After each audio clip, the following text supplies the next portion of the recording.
आज सकाळୁ उठी मु दुआर ओळेई देली। दुआर ओळेई दे चुली निपी देली। तापरे मु नित्य काम सारिबार लागिगली। काहेकि ना आज पंचुकर प्रथम दिन मोर इच्छा थिला टिके मंदिर जीवाको।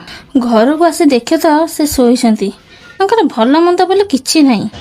अरे उठुन उठेबारे लागिगली हेले से उठिबारे ना धरु नांती। अरे हाँ से उठिबे केमिति से एते काम करिक तांको बाधा हो जाइथिबा ना।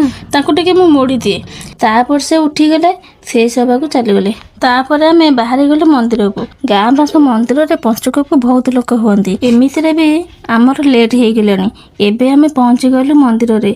हेले मंदिर रे समस्त आम आगु आसिक गलणी भारी। हेले आमे होई गलु लास्ट। तापर गोड़ धोई पादुक टिके पाइगलु। आउ ग्लास रे टिके घर को पादुक नहीं आईली।